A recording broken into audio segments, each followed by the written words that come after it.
Existem diferentes conceitos de racismo, preconceito e discriminação. O racismo é a discriminação baseada no conceito que existem diferentes raças humanas, onde uma é superior à outra. Nesse caso, sempre tendo os brancos como padrão referencial. O preconceito é uma opinião pré-elaborada sobre determinado grupo, pessoa ou ideologia sem qualquer informação ou razão de fundamento. Discriminação refere-se ao tratamento injusto ou negativo de uma pessoa ou grupo por ela pertencer a uma determinada classe, categoria, etnia ou gênero. A discriminação é o preconceito e o racismo em sua forma de ação. Definição feita por Ades Júnior, comunicador e cientista no portal Mundo Negro.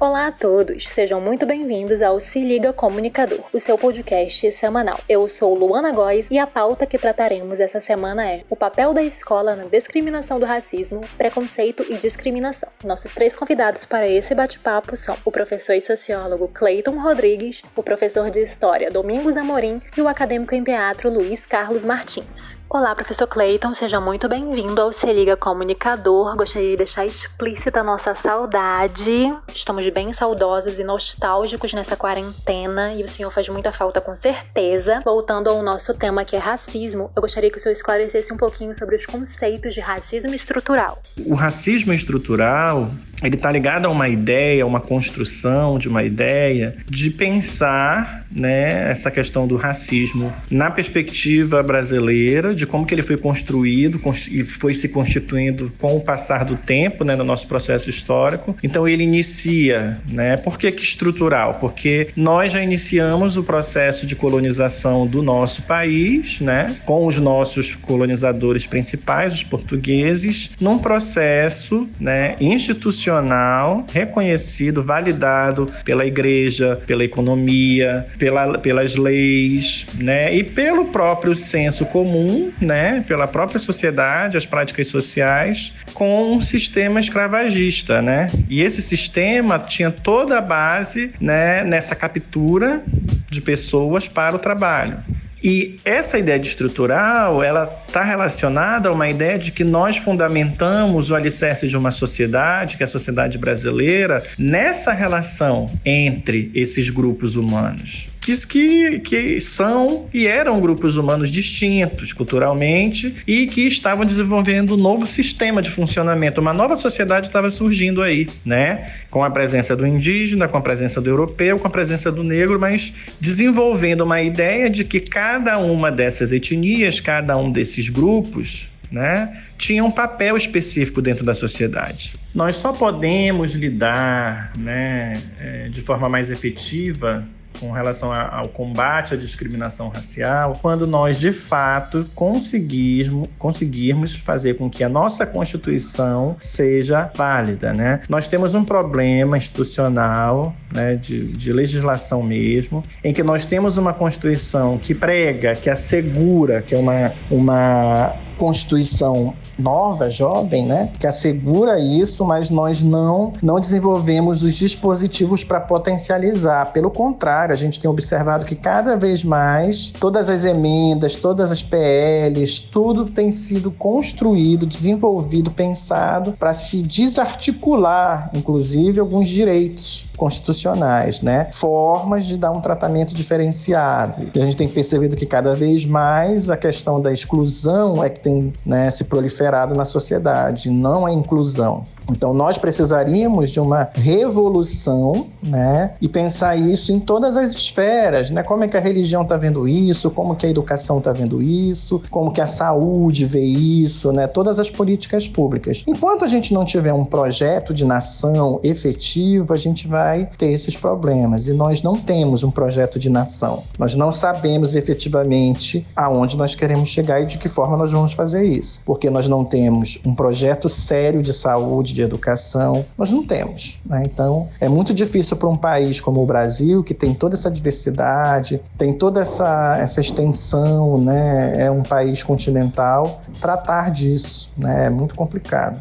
Gostaríamos de agradecer a participação do professor Cleiton Rodrigues em colaborar de forma tão enriquecedora a esse debate que é tão necessário. Muito obrigada, professor. O nosso próximo entrevistado é o professor de História Domingos Amorim, que por sinal foi meu professor de ensino fundamental e médio. Olá, professor Domingos, sejam muito bem-vindos. Bom dia a todos que estão aqui.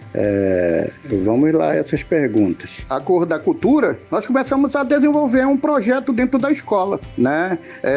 A grande ideia era que todo dia 20 de novembro deveríamos fazer um trabalho, durante o mês de novembro todinho trabalhar, né, a ideia do preconceito racial, as leis, né, o que acontecia com as pessoas que faziam o preconceito, o racismo. Então tudo isso foi levado pela Cor da Cultura, né, as leis, o que iria acontecer com a pessoa, se a pessoa ia ser presa, qual período, né, a reclusão que ela teria que fazer. Então tudo isso foi de suma importância, porque se você for perceber, até o ano de 2003, né, você não tinha negro médico, enfermeiro, a gente tinha um percentual muito pouco, era ínfimo. Então o que vai acontecer? É justamente essa lei que vai trazer as cotas para negros e também para os indígenas, né, que é a lei 10.611, que também faz com que o professor trabalhe a cultura indígena nas escolas. Então, eu comecei a trabalhar a partir daí e comecei a levar para os meus alunos, conscientizando que era necessário respeitar os colegas.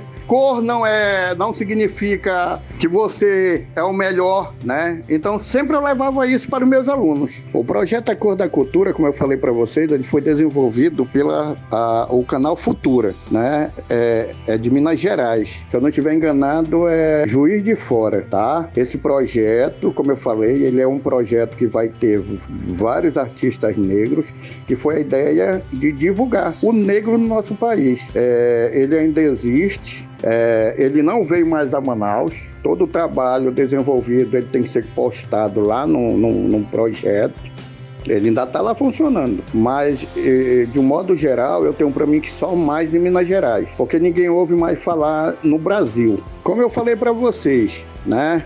Após a lei aí, 10.639, que ela teve que ser colocada em prática, vai surgir o que aí? A lei das cotas. E isso aí vai ajudar muito aquela população que nós chamamos de estar fora, à margem da sociedade.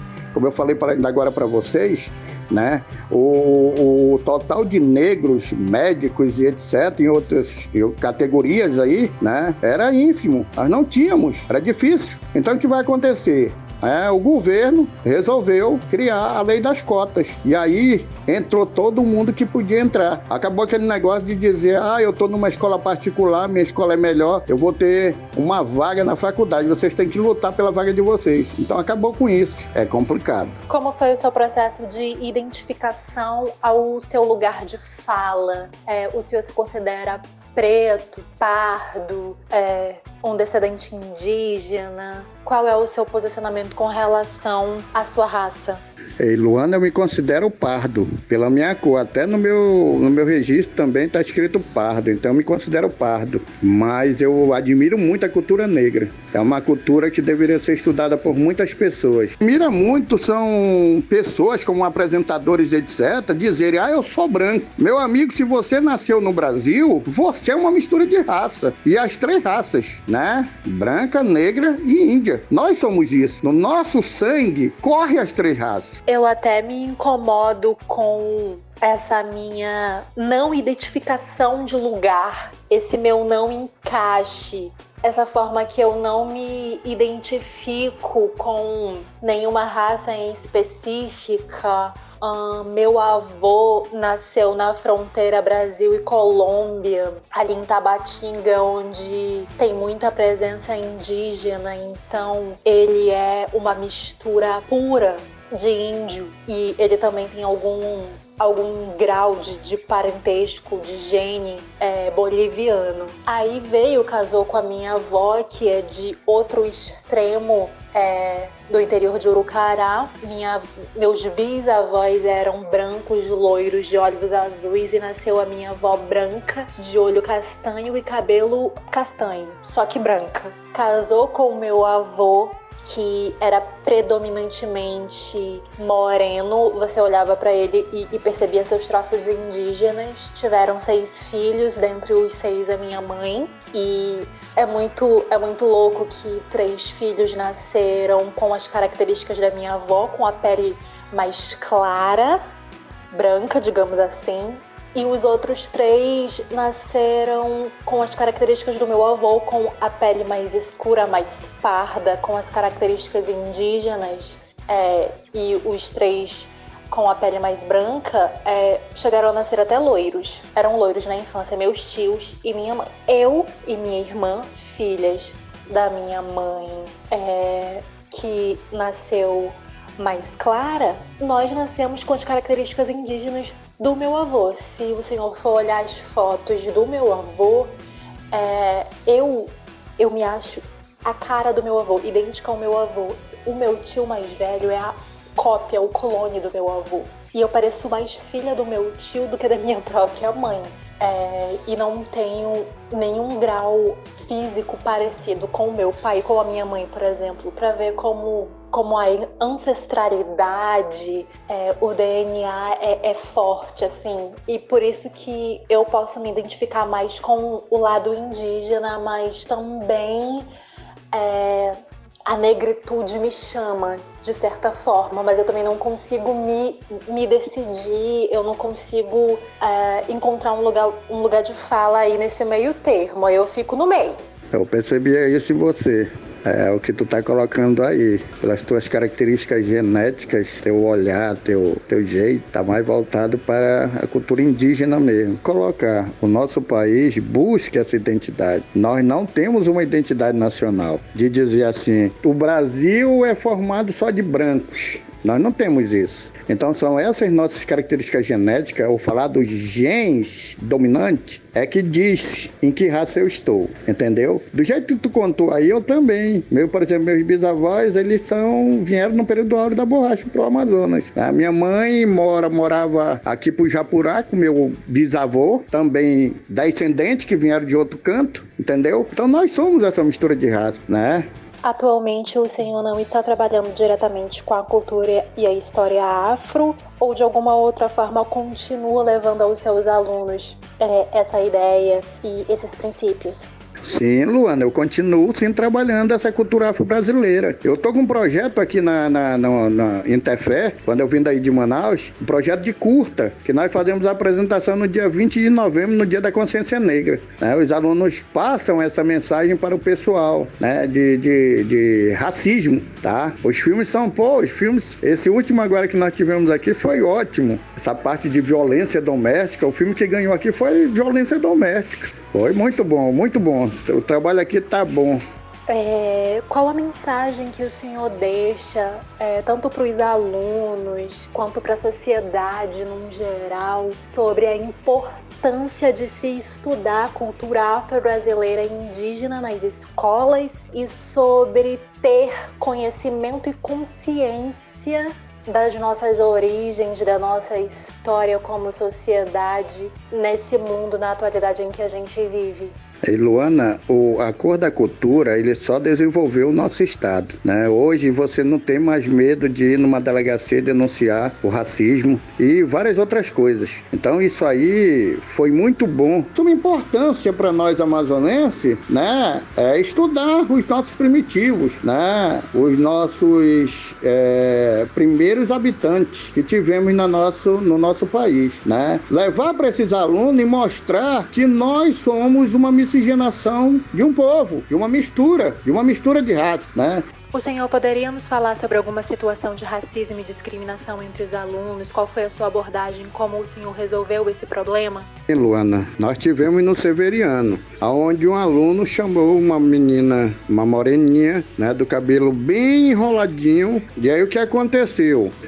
A aluna veio e falou pra gente E é assim, Luana, falei com a aluna, pedi para a aluna me dar um tempo, que eu iria falar com o aluno. E com toda certeza eu ia resolver o problema dentro da escola. Eu não iria levar, né, para o superior. O superior seria ela fazer uma denúncia, né, na delegacia, e ele teria que arcar com o palavreado que ele tinha utilizado para ela. E aí eu chamei o aluno, né, eu e a professora Sandra, mostrei para o aluno a decisão judicial do juiz de Minas Gerais, e o aluno ficou com muito medo.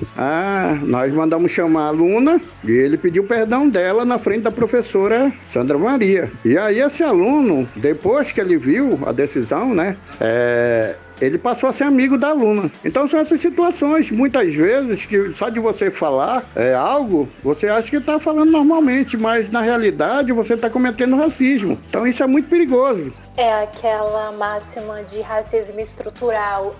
As pessoas cometem racismo sem saber que estão cometendo racismo porque fomos criados dentro de uma sociedade racista onde cometer esse crime é totalmente normal. Gostaria de agradecer aí a minha entrevista, né, por vocês, né? Vocês sabem que racismo é uma coisa muito grande, né? Muito, diria, essa enraização, né, desde a chegada do negro em outros cantos, né, nós estamos aí com essa parte de racismo.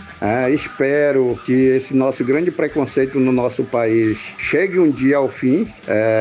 Espero que um dia, né, todo o esforço que está sendo feito nas escolas, né, os alunos que saiam, que serão nossos futuros líderes, né, parem para pensar e mude essa ideia no nosso país. Professor Domingos, nós que agradecemos a sua presença no nosso bate-papo de hoje. Essa pauta é muito importante, muito necessária. Agradeço a sua contribuição e deixo claro a sua importância na minha vida como aluna, no meu modo de pensar, na minha conscientização sobre racismo e sobre os meus posicionamentos diante da sociedade. Muito obrigado mesmo por ter feito a diferença e ter plantado uma sementinha lá atrás que hoje eu busco cultivar e encontrar o meu lugar. Obrigada mesmo. Nosso bate-papo agora é com Luiz Carlos Martins, acadêmico de teatro na Universidade Estadual do Amazonas. Olá, Luiz, seja muito bem-vindo. Gostaríamos de saber algum relato de racismo que você tenha sofrido na escola. Oi, Luana, tudo bom? Então, já sofri sim racismo quando era criança.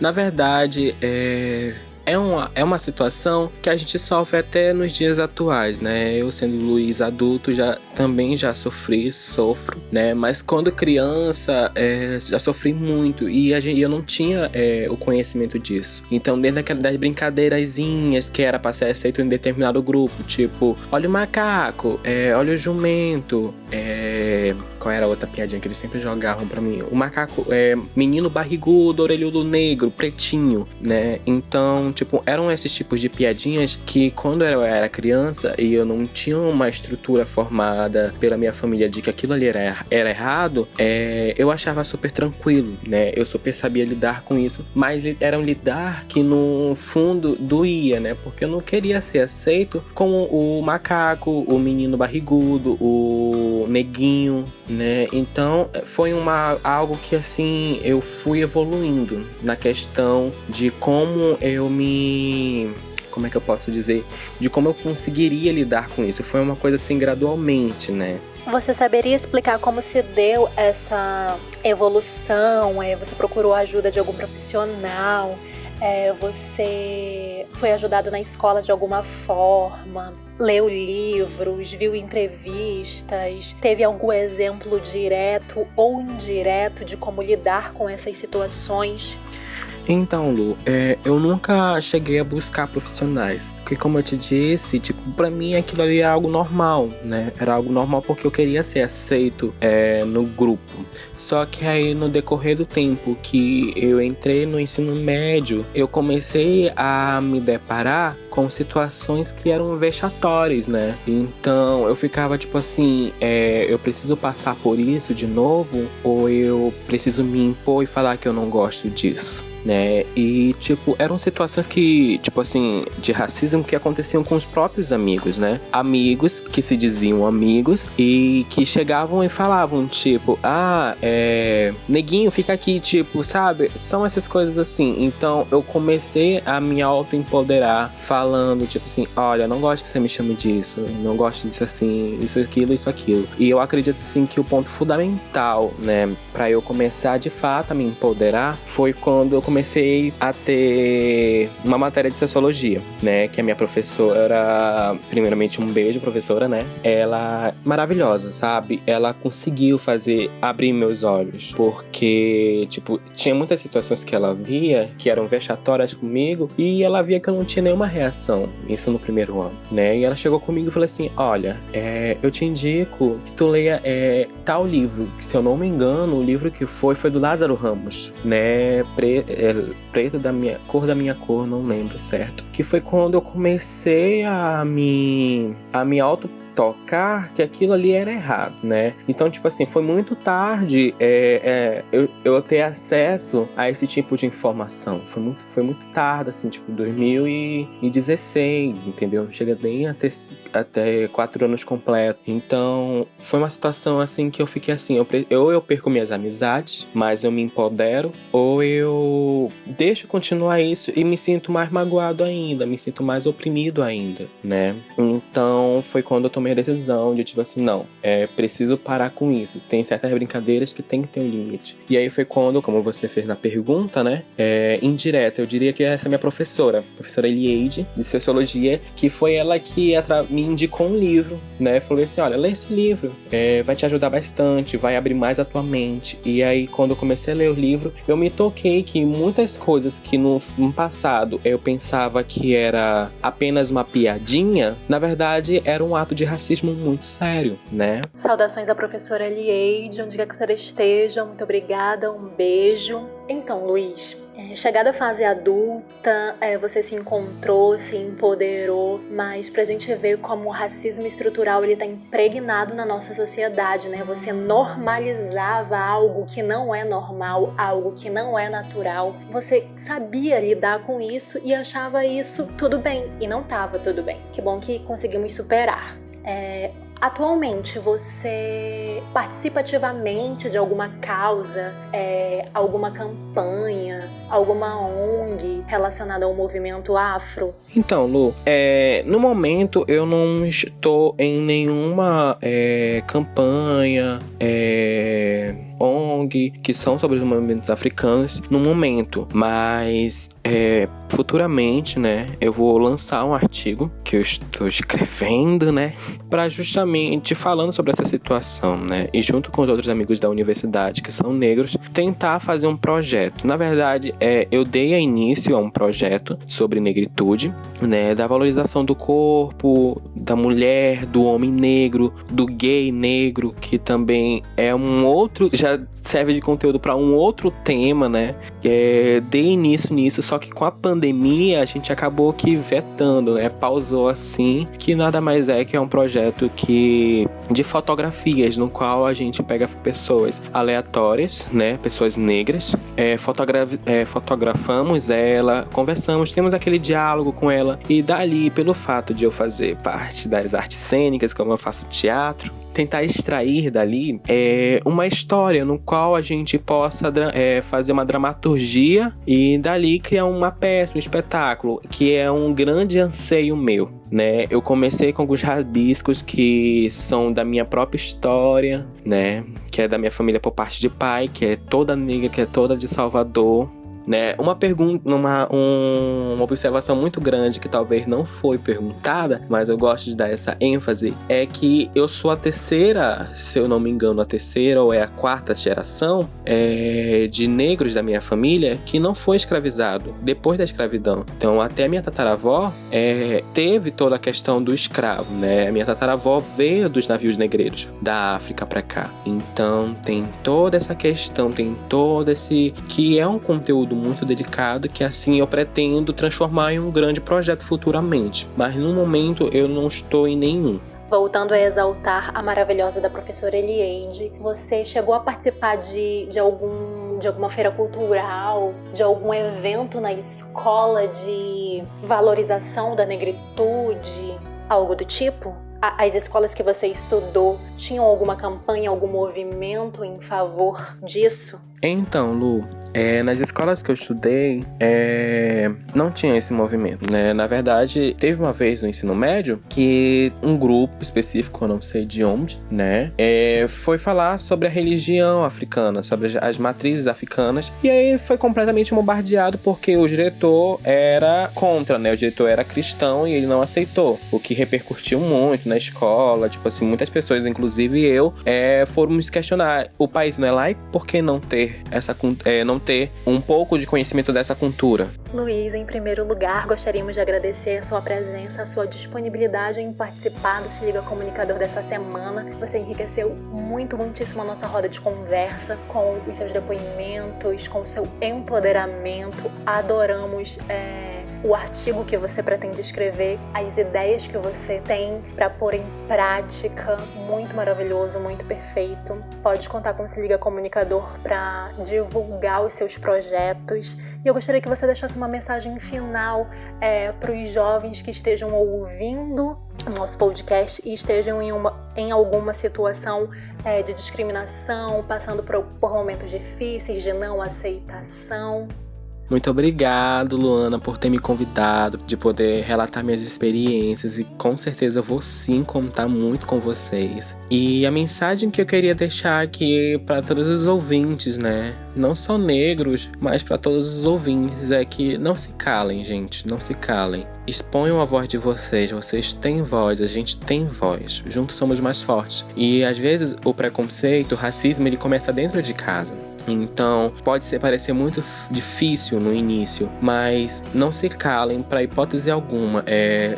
Pode ser desde o racismo mínimo até o mais grave, né? A gente precisa se posicionar, que só assim a gente consegue construir uma sociedade melhor, né? Eu acho que é isso, gente. Beijo, muito obrigado, sério, gratidão por esse momento assim. Eu espero que se repita várias e várias vezes. Os registros de casos de discriminação racial aumentaram 11% no segundo semestre de 2019 na cidade de Manaus, segundo dados da Secretaria de Segurança Pública, a SSP. Além do racismo e da discriminação racial, podem ser enquadrados na lei do racismo atos que ofendam outros grupos étnicos como o LGBTQ+, pessoas com deficiência e a intolerância religiosa. A pena prevista é de 1 a 3 anos de reclusão e multa. O crime de racismo é inafiançável e imprescritível, ou seja, a vítima pode fazer a denúncia anos após ter sofrido os ataques. Em Manaus, a Delegacia Especializada de Ordem Política Social, o DEOPS, é a responsável por receber e investigar as denúncias, mas os casos podem ser notificados por meio de boletim de ocorrência em qualquer DIP, Departamento Integrado de Polícia. A DEOPS fica localizada na Avenida Pedro Teixeira, no prédio da Delegacia Geral de Polícia Civil, próximo ao Sambódromo. E esse foi mais um episódio do Se Liga Comunicador, o seu podcast semanal. Para denúncias, é só entrar em contato no número 3214-2268 e denunciar em qualquer DIP próximo da sua casa. Agradeço a todos os ouvintes, eu sou Luana Góes, até semana que vem.